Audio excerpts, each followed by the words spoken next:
Welcome to Ripple Edge, where we cut through the noise and give you the real picture on XRP. Let's get into it. David Schwartz just stood on stage at the Apex conference and told you exactly where XRP is going. Not in vague terms, not in hype, in architecture, in market structure, in cold hard numbers that most people in this space are still sleeping on. If you've been waiting for someone to connect the dots between the ledger's original design and what's actually being built on it right now, this is that video. If this is your first time here, hit subscribe right now. We move fast and we don't repeat ourselves. Here's what you need to understand first. The XRP ledger was not built to be everything to everyone. That's actually the point. Bitcoin was built for scarcity, a store of value, a way to hold and transfer one asset. That's all it does, and that's intentional. Ethereum went the other direction entirely, building an open programmability layer, essentially an app store where developers can deploy anything. Both are legitimate design choices, but the XRP ledger carved out a third path that most people still underestimate. It was engineered in 2004 else Moeristausen den sauer Kirkricher den Sauerkusch das way 12, specifically for financial applications, with payments as the first target. The architecture was built around speed, reliability, low and predictable transaction costs, and enterprise-grade integration. It was not trying to win a feature war. It was trying to solve a real problem at institutional scale. Now here's where it gets sharp. Schwartz didn't just talk about payments. He laid out a progression that should change how you think about XRP's ceiling. The ledger started with cross-border payments. That was the first global problem it targeted. Then stablecoins. Now the focus is expanding into AI payments, and that is not a small market. We are talking about a payments ecosystem that could reach $500 trillion to $1 quadrillion in total throughput as AI agents begin transacting autonomously at machine speed. If the XRP ledger captures even 5% of global payment flow at that scale, the math on XRP's utility price becomes something very different from what the speculation crowd is arguing about.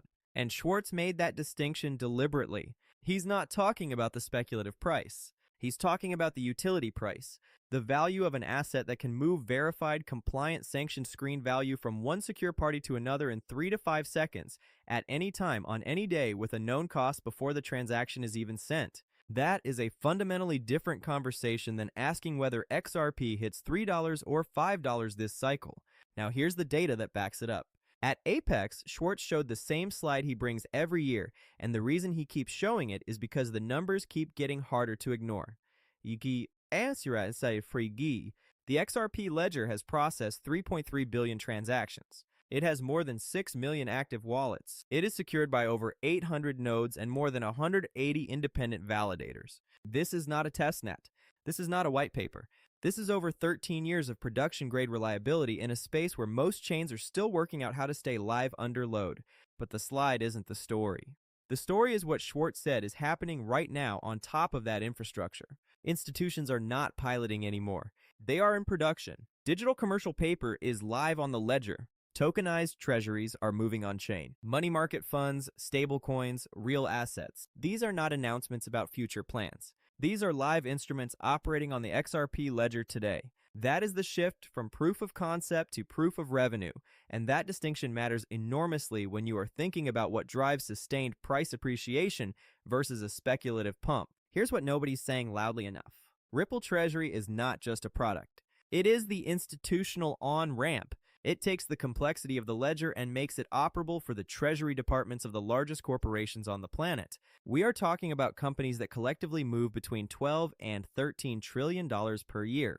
These are businesses that used to send payments on a Friday afternoon through the SWIFT network and then spend the weekend wondering whether the money arrived, whether they sent enough, whether they needed to initiate a second transfer to cover the gap. With Ripple and the XRP ledger, the cost is known before the transaction is sent, the settlement happens in 3 to 5 seconds, and it works at 8 p.m. on a Friday just as well as it does at 10 a.m. on a Tuesday. That is a structural competitive advantage for any company using it versus any company that is not. Think about what that means at scale. As Ripple continues acquiring companies and migrating their financial infrastructure onto the ledger, each acquisition adds another layer of transaction volume.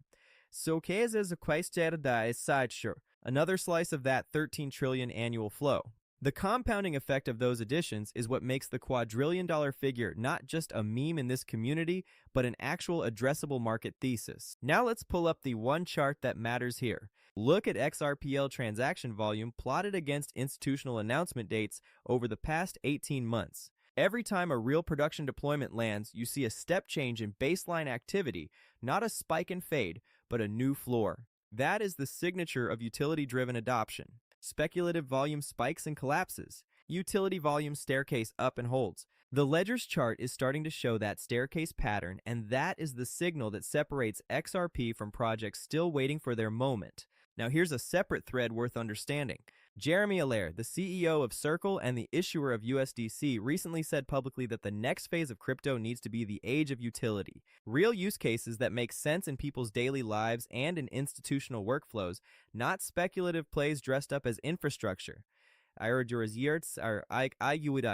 That framing coming from the head of the largest stablecoin operation in the world is not a coincidence. It is a signal that the institutional layer of this space is converging on the same conclusion that the XRP ledger was designed around more than a decade ago.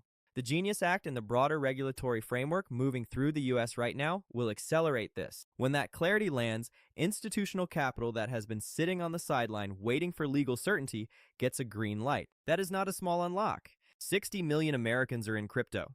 The political calculus around the midterms makes passage a near necessity for the current administration, and when that capital moves, it is not moving into meme tokens on Solana.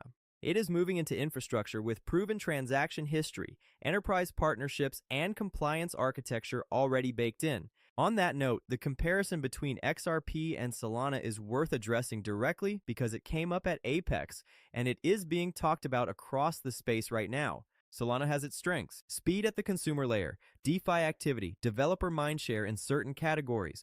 But the narrative that it could serve as a global reserve bridge currency does not hold up to institutional scrutiny, and the people building global treasury infrastructure know that.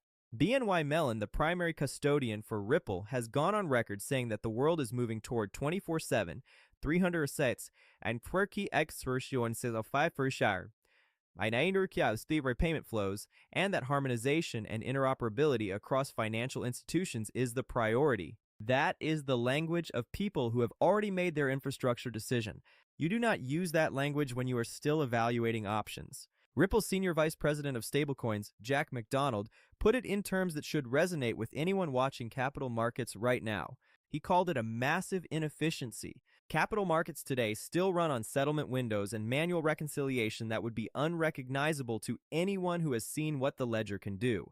He described what Ripple is building as a new operating system for capital markets. Not a feature, not a product, an operating system. That is the scale of the claim being made by the people inside Ripple building this, and it is backed by the institutional partnerships and production deployments that are already live. Here is what you now know that most XRP holders are still figuring out. The XRP ledger's design has always been its moat. The utility phase is not coming. It is here. The on-chain data shows the staircase. The institutional deployments are live. Ripple Treasury is bringing $13 trillion in annual corporate cash flow into the ledger's orbit. The regulatory framework is closing in on clarity, and the architects of this system are talking about a quadrillion-dollar payment market, not as aspiration, but as the addressable opportunity they are engineering toward right now. The speculation phase always gets the attention. The utility phase is where the serious money actually moves. That's churichi that decessor det zest. Usasur ends edge. Stay sharp, subscribe, so you catch the next one before everyone else does.